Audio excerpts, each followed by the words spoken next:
ziua, stimați telespectatori!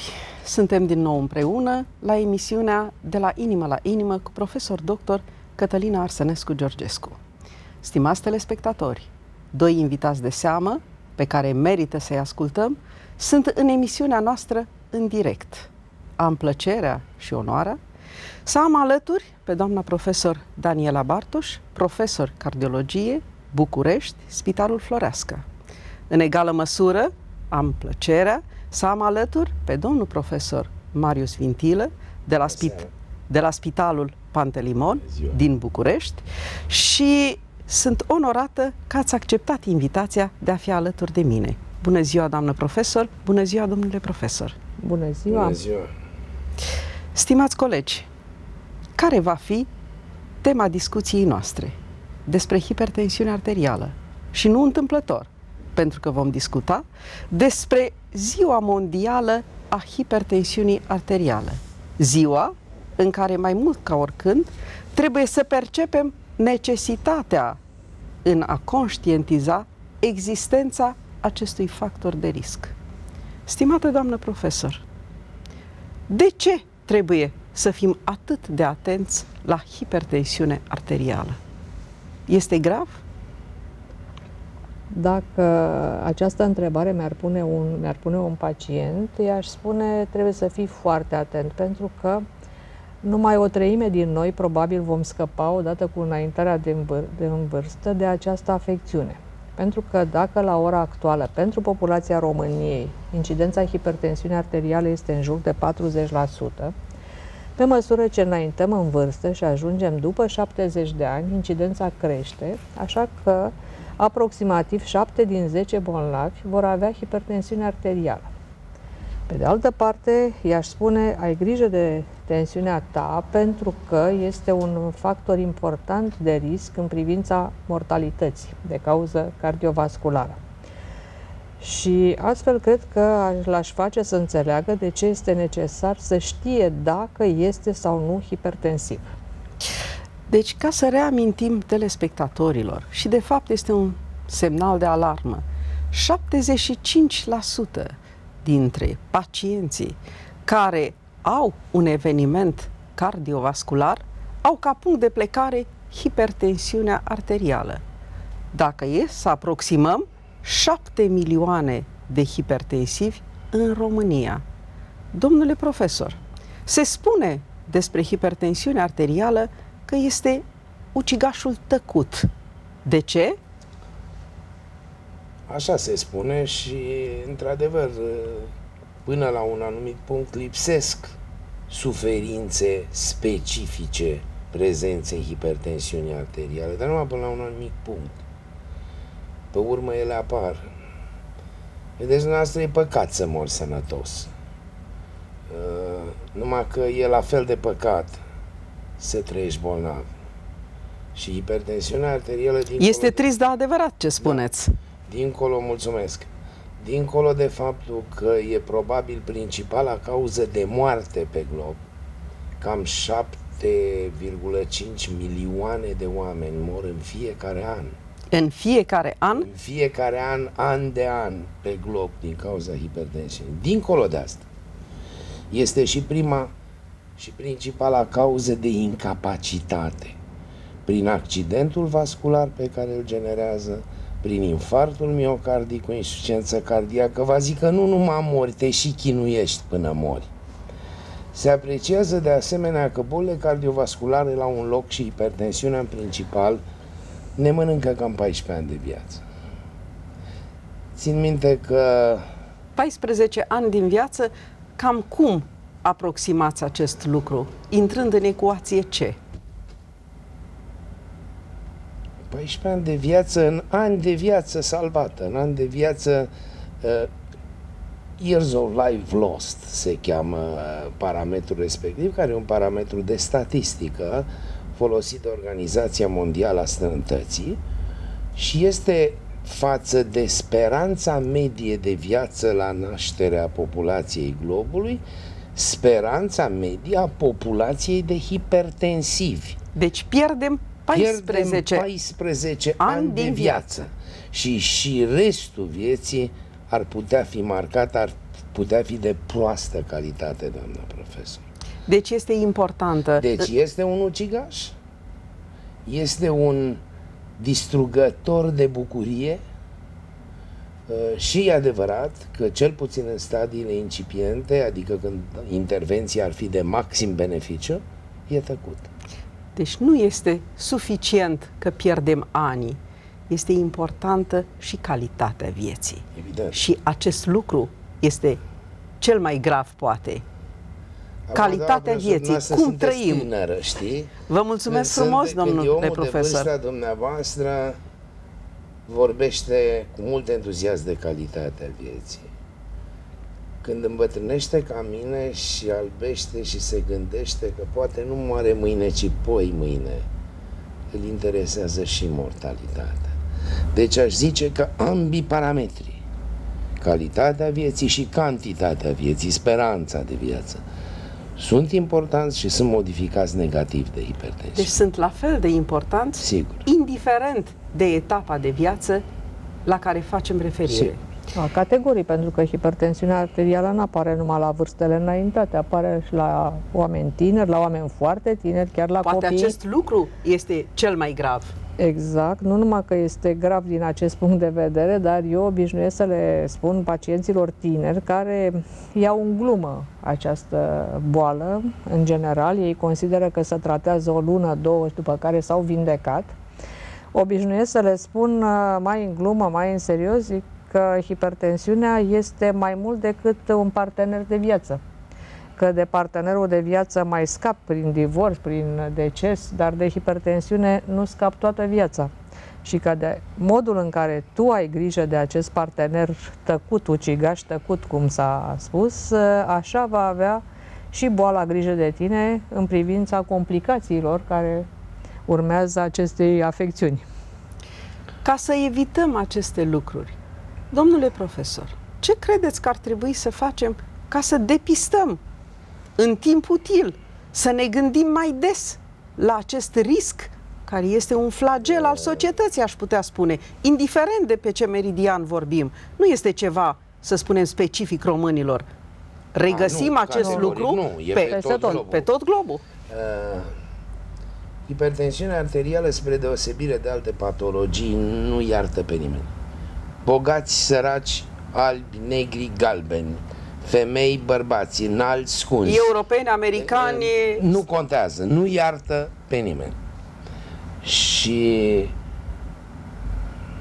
știți dumneavoastră, există niște cifre raportate de Organizația Mondială a Sănătății după studii aprofundate a problemei, conform cărora dacă ești sănătos, între ghilimele, aparent sănătos la 40 de ani, atunci la femei 1 din 5 și la bărbați 1 din 6 are riscul de a face un accident vascular cerebral de-a lungul vieții care îi mai rămâne datorită hipertensiunii arteriale.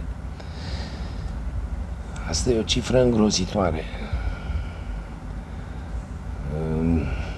Ne sperie. Ar trebui. Știți ce se întâmplă, doamnelor profesori? De obicei vorbim subiectele astea despre alții, parcă pe noi nu ne afectează, parcă pe noi nu ne ating, dar de la un moment dat, într-adevăr, te sperii. Indiferent dacă ești de partea medicilor sau de partea pacienților. Acum, știți, în ciuda faptului că multă lume nu vede treaba asta, și medicii sunt oameni. Și medicii au boli, și medicii au hipertensiune, și medicii suferă. Și medicii sunt supuși unui stres imens. Așa este profesia noastră, pe care o iubim, pe care am ales-o și am alege-o încă o dată. Dar trebuie să recunoaștem, suntem cu o profesie cu risc major, domnule profesor. Da, și niciodată despre riscul nostru n-a vorbit nimeni. Nu s-a îngrijit nimeni. Nu există măsuri de protecție. Mă rog, dar să ne întoarcem la hipertensiune. De fapt, m-ați întrebat, având în vedere că e tăcută și sapă la rădăcină precum apa malul, și până nu cade malul nu se vede, ce ar trebui să facem? Cum putem să reacționăm în fața acestui pericol și e așa de simplu. Probabil că diagnosticul de hipertensiune arterială e cel mai simplu din lume. Sigur, după diagnosticul de hipertensiune urmează pași mai complicați de evaluare a riscului individual. Dar în sine, diagnosticul de hipertensiune se pune cu un manometru și o manșetă. Suficient să te gândești la acest lucru.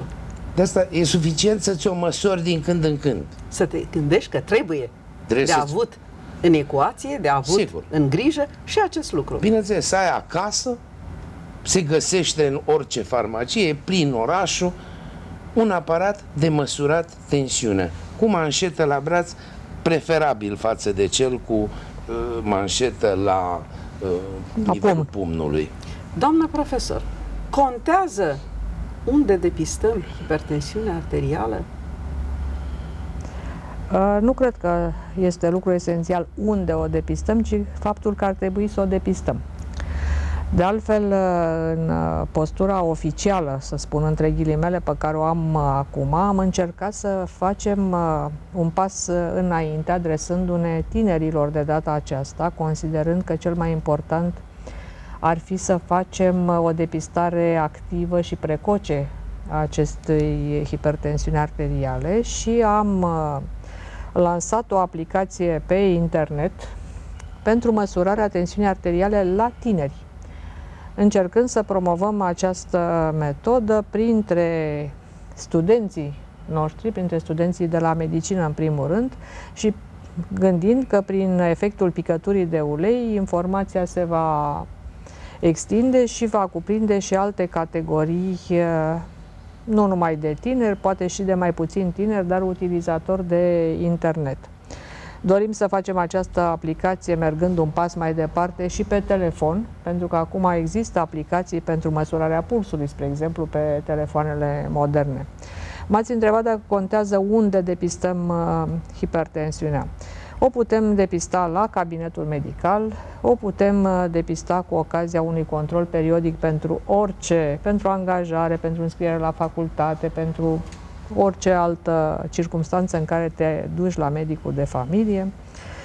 Și din momentul în care ești sezizat că ai valori tensionale mari, așa cum spunea domn profesor, urmează niște pași ceva mai complexi pentru a dovedi dacă este hipertensiune adevărată sau este fals hipertensiune legată numai de stresul măsurării tensiunii și de stresul de a intra într-un cabinet, așa numită hipertensiune de halat alb. Tocmai pentru a evita această alarmă falsă, m-am gândit să vă întreb dacă este important mediul în care depistăm prima dată o valoare tensională crescută.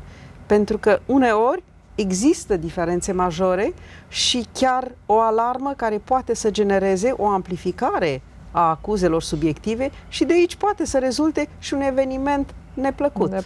Deci iată că este important mediul și anumite condiții pentru determinarea corectă a tensiunii arteriale.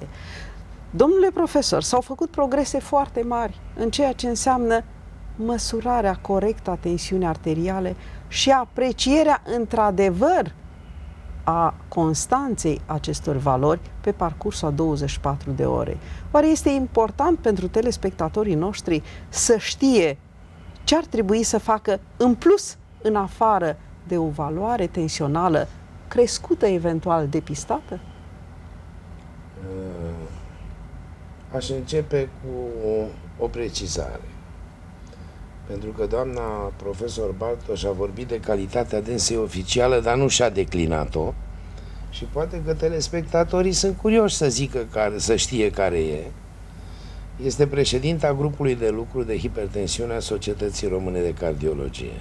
Este o poziție foarte frumoasă, este o poziție onorantă. Este o poziție importantă într-o asociație profesională importantă. Și mai ales este o persoană care are experiență în ceea ce înseamnă administrație sanitară, pentru că doamna profesor este fost ministru a Sănătății. De ce să nu amintim acest lucru? Poziție care și-a onorat-o frumos și a încercat multe să facă. Nu comentez până la ce punct a reușit acest lucru. Continuați, domnule profesor, vă rog. Vreau să zic că dumneavoastră m-ați întrebat dacă există diferențe de evaluare în evaluarea diferită a hipertensiunii arteriale.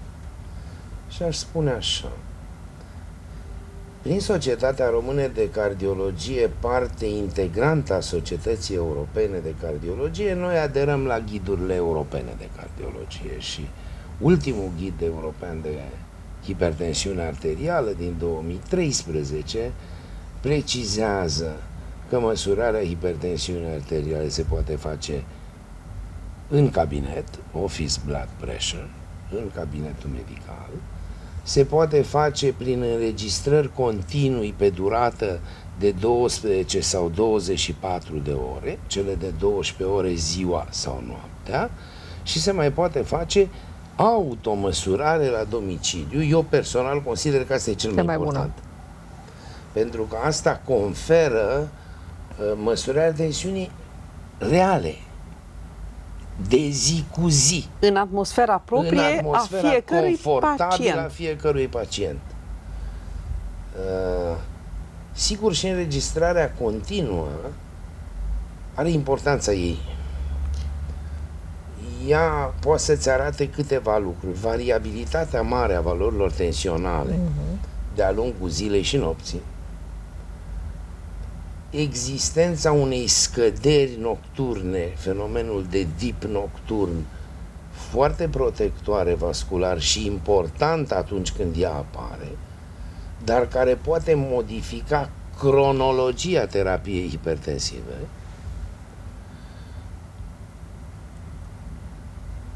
Eu cred că înregistrarea continuă are o mare problemă. Și problema asta este că e în afara uzanței omului. Faptul că ai o manșetă care o ții pe tine tot timpul și ți se umflă la un sfert de ore e deranjant, e care stresant. Este un stres suplimentar și s-ar putea să falsifice uneori valorile tensionale. Absolut de acord. De asta cred că probabil... Deci este bine să perceapă telespectatorii noștri că nu este ceva de rutină, ci se aplică în anumite condiții. Sigur că da, și mai ales se integrează cu celelalte aspecte, adică măsurarea în cabinet și automăsurarea la domiciliu. Aș vrea să mai spun un singur lucru, că valorile limită până la care e normal și de la care devine patologic procesul tensional arterial diferă la aceste tipuri de măsurătoare. Fiindcă ați atins acest subiect, poate e bine să reamintim ce înseamnă normal, ce înseamnă patologic, există niște valori fixe sau există un interval? Ce credeți, domnule profesor? Auziți, doamna profesor, eu sunt oaspete la Iași la dumneavoastră. Nu mai tot puneți întrebările cele mai grele. Va să zic că... Din prietenie și din simpatie, domnule profesor, pentru că știu că și dumneavoastră și doamna profesor sunteți iubitori ai Iașului și nu numai a Iașului, și a mai ales a oamenilor din Iași și mai ales a cardiologilor din Iași. Și trebuie să dezvălui... Am avut un mare prieten la Iași, profesorul anticipați dumneavoastră și îmi face plăcere să amintiți acest lucru. Dar de ce spui că numai tu ai avut un mare prieten? Păi n-am spus că numai eu. Eu am spus că eu. Am avut un mare prieten, ai spus tu, adică noi am avut un mare prieten. Bine, nu puteam să spun. Asta e treaba ta să vorbești despre tine. Deci acel prieten comun este profesorul Georgescu, este profesorul George Georgescu, cel care a fondat Institutul Cardiologia modernă. Centrul de Cardiologie Iași și care a pus baza temeliei, într-adevăr, a cardiologiei moderne în Moldova. Sigur că da, sigur că așa este. Da, profesor, m-ați întrebat valorile normale, patologice, variații. Pot să dau un răspuns sincer? Nu cunosc exact care sunt valorile normale ale tensiunii arteriale și am să încerc să modulez un pic acest răspuns.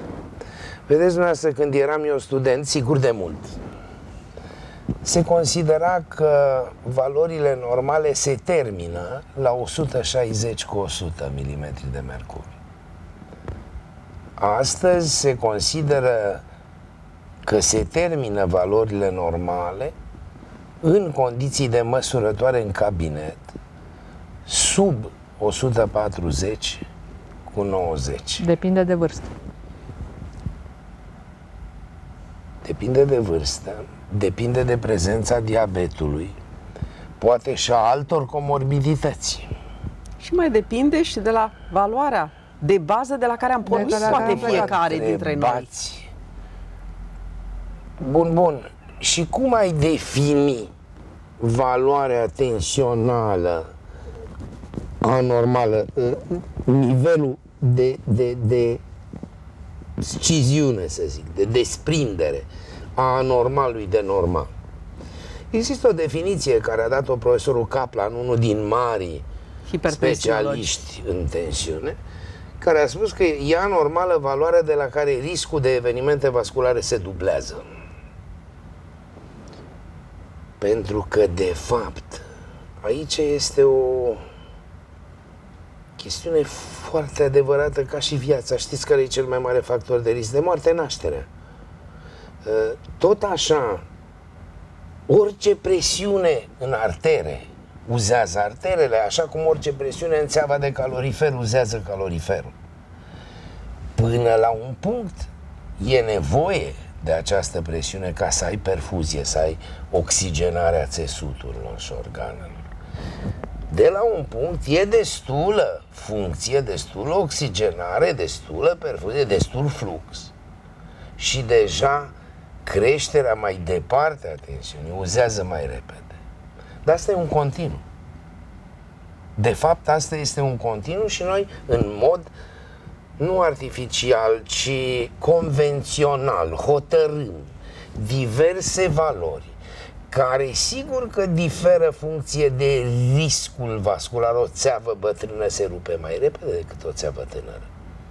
O țeavă bolnavă, de exemplu la un diabetic, se alterează, se rupe, se strică mai repede decât o țeavă sănătoasă. Tocmai de asta mă raliez părerii doamnei profesor Bartoș că vârstnicul probabil că are alte valori la care tinzi să îl tratezi. Poate că are și alte nevoi vârstnicul. Pe de altă parte, aș vrea să spun că dacă țintele terapeutice diferă, definiția nu diferă. Definiția conform ghidului de hipertensiune european e unică. Se cheamă hipertensiune arterială orice valoare tensională repetat măsurată mai mare sau egală, și insist la acest egal, mai mare sau egală cu 140 cu 90 mm de mercur. Încă o dată, după ce această valoare e mai mare, modul în care tinzi să o scazi și ținta către care tinzi să te duci diferă funcție de caracteristicile individuale ale fiecărui subiect. Doamna profesor Bartoș, să ne gândim la problema majoră care este în hipertensiune arterială. Discrepanța între diagnostic, tratament și obținerea unei valori tensionale țintă. Ce am putea face pentru ca să ameliorăm această discrepanță? Să înțeleagă telespectatorii noștri că nu numai a trata hipertensiunea arterială înseamnă rezolvarea unei probleme, ci poate sunt multe nuanțe. Putem să subliniem câteva lucruri care să fie importante pentru telespectatorii noștri? Pentru hipertensiune există un context general. Deci nu trebuie să considere că ai da o pastilă, un medicament, este panaceul universal cu care l-am făcut bine și nu mai are niciun fel de problemă. Adică tratezi hipertensivul, nu hipertensiunea. Exact, tratezi bolnavul în tot contextul lui. Și primul lucru care e recomandat peste tot este așa numita schimbarea stilului de viață. Par niște cuvinte scoase din dicționar. Dar în spate... Pare un slogan aparent. Exact. Dar în spatele acestor cuvinte, atunci când stai de vorbă cu pacientul, și asta este în general lucru pe care îl recomand eu întotdeauna, să-și rupă doctorii din timp și să le explice oamenilor ce înseamnă această schimbare a stilului de viață, că eu îi spun, vin la cabinet, îi spun, schimbă stilul de viață și ia pastilele astea. Și ăla pleacă și se uită ca și cum a venit, adică n-a înțeles nimic din ce i-a spus doctorul. Trebuie să aibă un pic de răbdare și să explice că nu prima măsură este tratamentul, ci prima măsură este să reducă sarea din alimentație. Asta nu înseamnă să scoată complet sarea din alimentație, pentru că nici nu se poate scoate complet. Este exclus. Ei spun, bine, cum adică? Zic, adică să nu adaugi sare la prepararea alimentelor, pentru că... Măcar atât lucru. Măcar atât, pentru că alimentele în sine au o anumită cantitate de sare. Și le dau exemplu rădăcinoasele. Tot ce vine din pământ are cantitatea suficientă de sare care îți trebuie ție ca și om. Poate să nu pui nici solniță pe masă la masă. Să nu pui solniță pe masă. Următoarea întrebare care vine automat de la bolnav, ce dacă cafea am voie să beau? Și eu îi spun da. Și eu îi spun da. Nu-mi crește tensiunea? Nu. Dau un pahar de vin, am voie să beau? Și răspunsul este tot cu da, numai că urmează și indicația. Ai voie să bei, dar cu măsură. Și explică ce înseamnă măsură. Ce înseamnă măsura. Ba și mai întreabă, dar roșu n-am voie, nu-i așa? Așa. Și îi spun, ba da, ai și voie, ai și roșu voie, dar tot așa, cu explicația cât are voie să... După care... Un pahar pe zi. Un pahar este doza care îi face bine și nu rău. A doua întrebare care vine, a doua indicație care eu dau este legată de efortul fizic. Îi spun, dom'le, dacă eu ți-am spus că acum ai tensiune, nu înseamnă că vei sta într-un fotoliu și că te transformi într-un mare sedentar. Ceea ce de altfel ar fi plăcut. Probabil, da, depinde. Dimpotrivă îi spun, trebuie să faci mișcare, trebuie să te plimbi cel puțin de 3 ori pe săptămână. Dacă e însurată, îi spun, îți iei soția și seara faci o plimbare în parc, dar nu uitându-te după stele, ci mergând mai repejor și având grijă să nu calci și în gropi, că sunt destule. Deci le dau astfel de indicații. De temiri, așa e. Nu, mă gândeam la în care parc îi trimiți seara. Ca să nu calce în gropi și să nu mănânce câinii. Da. Să nu mănânce câini. Domnilor profesori, nu fiți tendențioși, nu iubiți colegii noștri care sunt și medici. Ba da. Da, profesor, grădinile Luxemburg se închid seara odată cu întunericul. Pentru a evita aceste riscuri? Exact. Le spun că trebuie să mănânce mai multe fructe, mai multe zarzavaturi, deci le dau indicații și legate de ce anume trebuie să mănânce și cum trebuie să mănânce și ce activitate fizică trebuie să facă. Și le spun că acest lucru trebuie făcut cam o lună de zile. Și după aceea, dacă, bineînțeles, dacă nu pentru încurajare, cred că spuneți acest lucru. Cam o lună de zile la început, până să-i dau medicamente, evident, dacă valorile tensionale n-au fost foarte mari la depistarea hipertensiunii. Dacă au fost moderat crescute, atunci recur la acest lucru. După această lună de zile, încep recomandările de medicamente. Iar aceste medicamente le și spun că odată luate, trebuie luate toată viața fără întrerupere. Singurul lucru care se face, se ajustează fie dozele, fie asocierile de medicamente. Dacă e cazul. Dacă e cazul, dar nu se întrerup. Evident, nu se întrerup. Domnule profesor, vă întreb următorul lucru. Iar dumneavoastră, da, domnul profesor, și amintesc un lucru. Victimă. A trebuit să vă, ca toți bărbații, care sunt niște victime ale femeilor. Domnule profesor, ați fost vicepreședinte a Societății Române de Cardiologie. A trebuit să vă implicați în niște programe, în niște măsuri care să fie preluate în masă tocmai pentru educația populației, pentru modul de viață sănătos. Cum credeți că s-ar putea implica forurile sub formă de organizații medicale în educarea populației? Este foarte important. Așa văd eu acest lucru. Ce părere aveți? Da, profesor, una din marile probleme ale acestei țări în ultimii 25 de ani, după părerea mea, este pasiunea prelungită, nemaipomenită pentru talk show-ul politic. Care reprezintă un factor de risc? Care reprezintă un factor de risc și un factor de umplere a unui timp care ar putea fi folosit poate mai bine.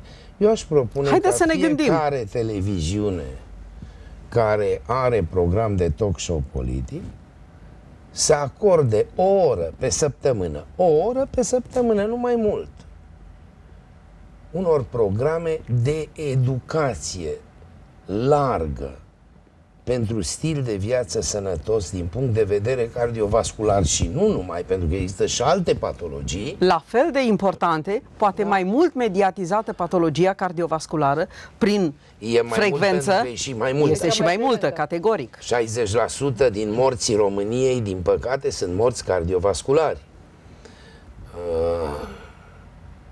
Deci, sigur că populația trebuie educată și trebuie educată corect. De exemplu, Ministerul Sănătății vă recomandă să reduceți zahărul, sarea și grăsimile.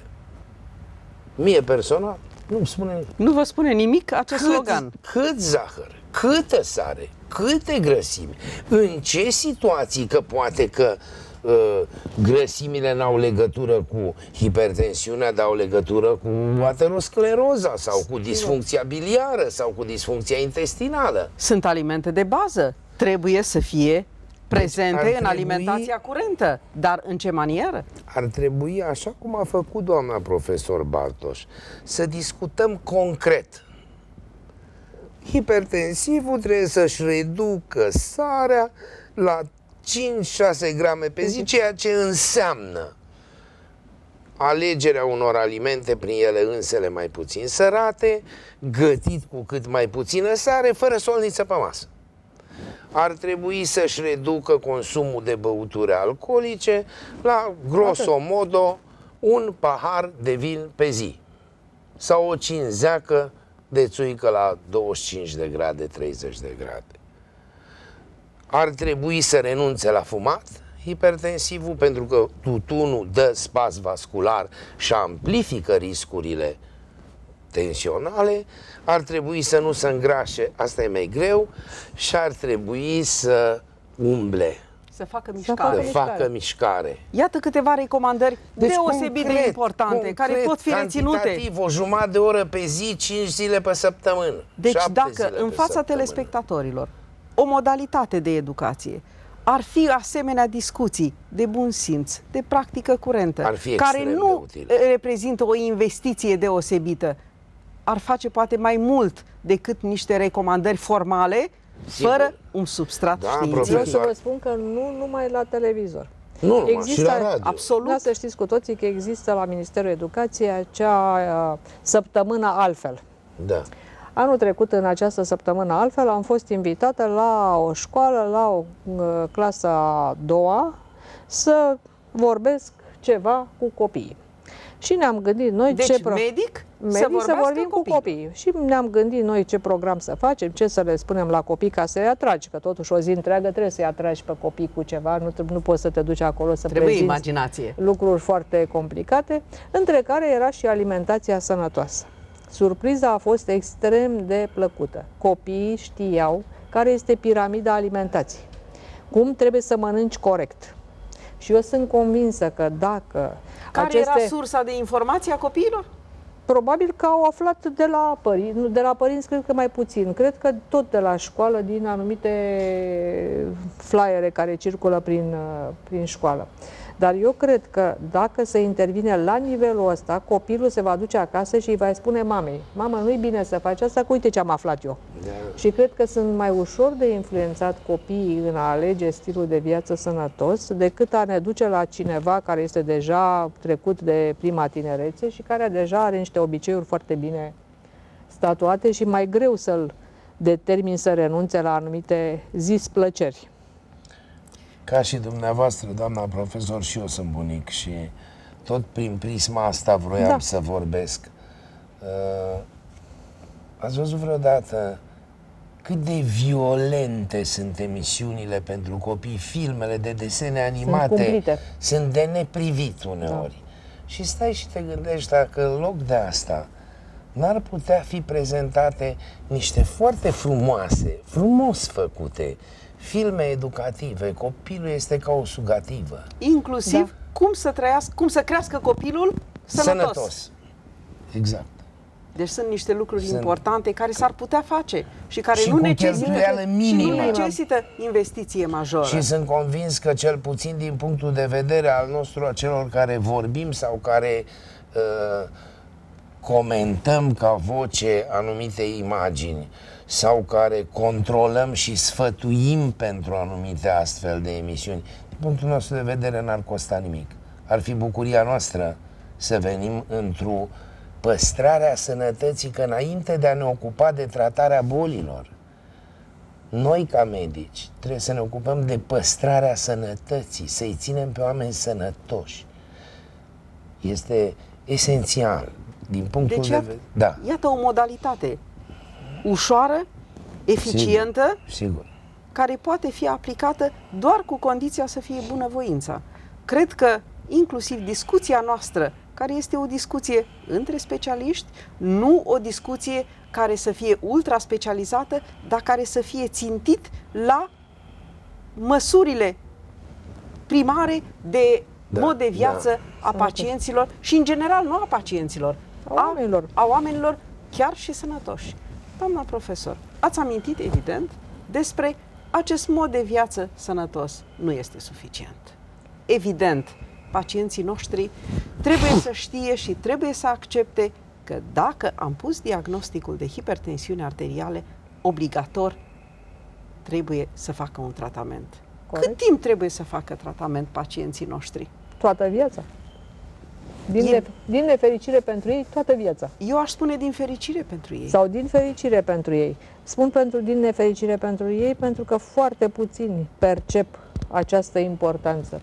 Și asta noi trebuie să le inducem. Cât este de important ca ei să-și mențină valorile tensionale controlate tot timpul.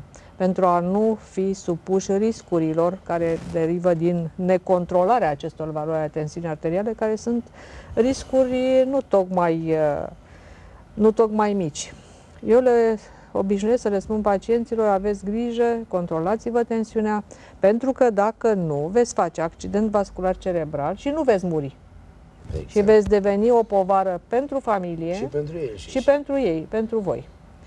Și nu cred că este plăcut, mai curând îți iei o pastilă și îți măsori tensiunea și respecti anumite reguli, decât să devii un infirm, o jumătate de om, cum spune domn profesor, într-un pat de spital și ulterior acasă. Și nu numai asta, mai sunt și alte complicații la fel de severe, care îți strică complet viața. Și atunci ei trebuie să știe că tratamentul trebuie urmat toată viața, că trebuie să se controleze, că nu e suficient să ia odată o tabletă și să nu se mai ducă niciodată la control decât dacă își aduc aminte peste vreo 5-6 ani, ci trebuie să-și verifice, dacă nu la un cabinet medical, măcar acasă să-și verifice valorile tensiunii arteriale și atunci când constată că sunt pierdute de sub control să se prezinte la medic.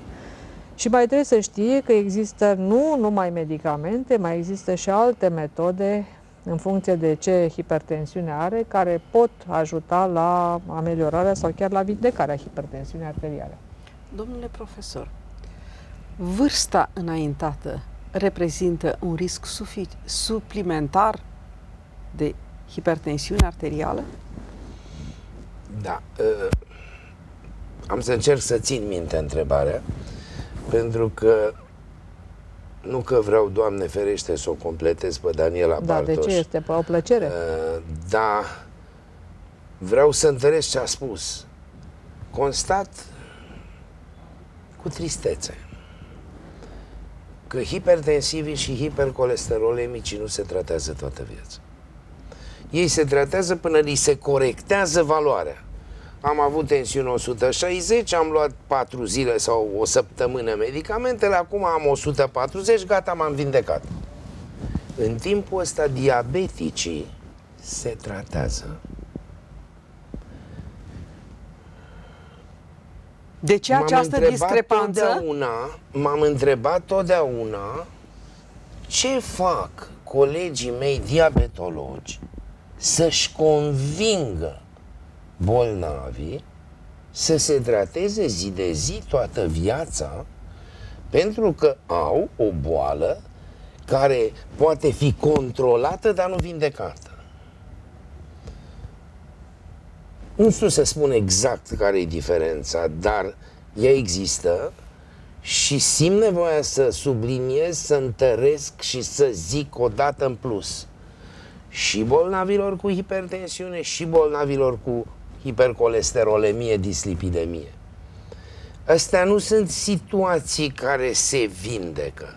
Astea sunt situații metabolice, de cele mai multe ori genetic induse, așa cum eu am nasul mare, n-am cum să mi-l fac mic, tot așa, omul cu tensiune mare sau cu colesterol mare poate fi ținut ca un arc strâns sub medicație, dar niciodată nu va fi decât controlat, nu vindecat.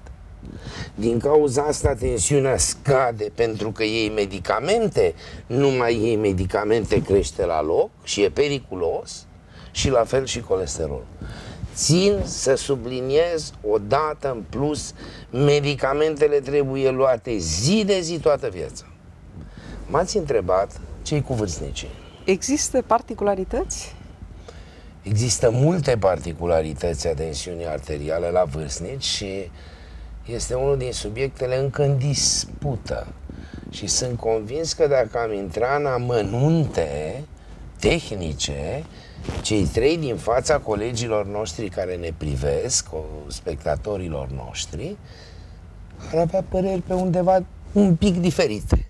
Este un subiect de mare actualitate. Da. Pentru că populația este în îmbătrânire. La vârstnic, 60-70% sunt hipertensivi. Da, profesor, populația este în îmbătrânire și ne mândrim cu asta. Absolut. Pentru că unul din motivele principale pentru care populația globului trăiește mai mult suntem și noi. Contribuim la această îmbătrânire a populației. Da. La modul pozitiv. Bolnavii nu mai mor de evenimentele acute, care sunt mai bine manageriate, de boli infecțioase acute, care sunt mai bine tratate, de traumatisme, care și ele sunt asistate mai bine și atunci trăiesc mai mult. Hipertensiunea la vârstnic este o mare problemă. Și apariția ultimului ghid american de anul trecut, de altfel neapostilat de Societatea Americană de Cardiologie, a deschis o cutie a Pandorei a discuțiilor. Putem fi mai îngăduitori cu un vârstnic decât cu un tânăr? Filozofic vorbind, da. Pentru că el va fi supus unui risc de mai scurtă durată. Speranța lui de viață, să zicem, de 10 ani, a unuia de 40 de ani, e de 40 de ani. Pe de altă parte, vasculatura unui vârstnic de 70 de ani e mai alterată structural decât a unui tânăr de 40 de ani. Deci hipertensiunea îl va risca mai tare. La întrebarea noastră aș răspunde așa: cu cât e mai sănătos un vârstnic, cu atât trebuie tratat mai aproape de ținta ideală de sub 140/90. Cu cât e mai bolnav prin alte comorbidități, insuficiență circulatorie cerebrală, insuficiență renală, ischemie acută periferică, cu atât scăderea tensională trebuie să fie dictată de comorbidități, de adaptarea fluxului arterial, pentru că presiunea în arteria asta asigură un flux, la situația de comorbiditate a respectivului bolnav. Cu o excepție: insuficiența cardiacă. În insuficiența cardiacă, scăderea tensiunii arteriale la valoarea minimă tolerabilă este importantă pentru protejarea miocardului. De altfel, în ghiduri mai vechi, cea mai joasă valoare recomandată ca țintă era în insuficiența cardiacă stângă. Țin minte și astăzi. Oricum, relația, sunt tot felul de formule care se vehiculează între vârstă și tensiunea sistolică. Relația nu e așa. Relația e strict individualizată. bolnavul Ion de 75 de ani cu ținta lui tensională și bolnavul Gheorghe de 75 de ani cu ținta lui tensională, care poate fi diferită. Sau poate să fie aceeași. Oricum, aș prefera pentru simplificare să spun că grosul beneficiului e tot acolo în jurul valorii de 14,9. Poate că la foarte vârstnici, peste 80, ar trebui să acceptăm valori de 150, de 15 cu 9. Ei rar fac 10, pentru că nu mai există elasticitate arterială. Sau să aplicăm intervalul între 140 și 150, reprezintă normalul pentru persoanele vârstnice. Foarte vârstnice și, aș zice, foarte vârstnice. Octogenari pentru europeni, pentru americani, poate vârsta scade, pentru că vârstnicul devine mai este considerat peste 60 de ani. Acum, doamnă, să știți că de asta eu nici nu mă gândesc să mă duc în America. Cu condiția ca afectarea organelor țintă să nu mă oblige la păstrarea unei valori mai mari. Să vă dau un exemplu. Nu orice rinichi afectat de 20 de ani de hipertensiune înainte se poate acomoda funcțional cu o tensiune de 150, poate are nevoie de 160, altfel bolnavul dezvoltă o insuficiență renală progresivă. Sau uneori este benefică valoarea de 130? Exact. Dacă ea poate fi tolerată, repet, de funcția acelui rinic. Și n-am dat degeaba exemplu cu rinichiul. Foarte puțină lume știe că hipertensiunea este principala cauză, alături de diabet, de dializă și transplant renal în lume.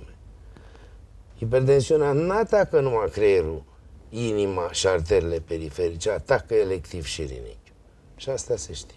Sunt niște recomandări foarte utile. Eu aș mai face o singură mențiune legată de persoana vârstnică. Vă rugăm. Să-i se măsoare corect tensiunea arterială. Și de ce spun corect? Pentru că de cele mai multe ori se măsoară în poziție culcat, iar el, dacă îl ridici în picioare, îi scade tensiunea foarte tare, ești tentat să-i scrii medicația în funcție de tensiunea pe care o are în poziție culcat, iar el va cădea pe stradă, își va face complicațiile unui mini-traumatism legat de hipotensiune arterială pe care o face. Și atunci tensiunea care trebuie luată în considerare și tratată este cea care este în picioare, la persoanele vârstnice. Deci iată o particularitate majoră. La celelalte persoane șezând.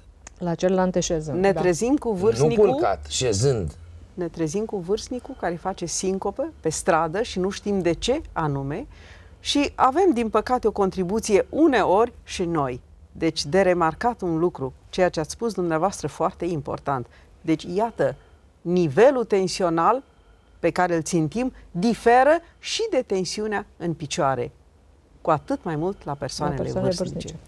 Dar aș vrea să spun ceva. Pe de altă parte, să nu înțelegem din asta că vârstnicii nu trebuie tratați de hipertensiune. Nu, trebuie tratați în funcție de valoarea pe care o are în picioare. Și trebuie tratați. Doamnă profesor, suntem la Ziua Mondială a Hipertensiunii Arteriale. Credeți că ar trebui să facem ceva în plus față de asemenea discuții? Sau s-ar putea grupul de lucru de hipertensiune arterială să se implice nu neapărat într-o anumită zi, pentru că noi nu percepem existența ca și risc a hipertensiunii doar într-o anumită zi, ci permanent o percepem. Dar am putea să facem suplimentar ceva în plus?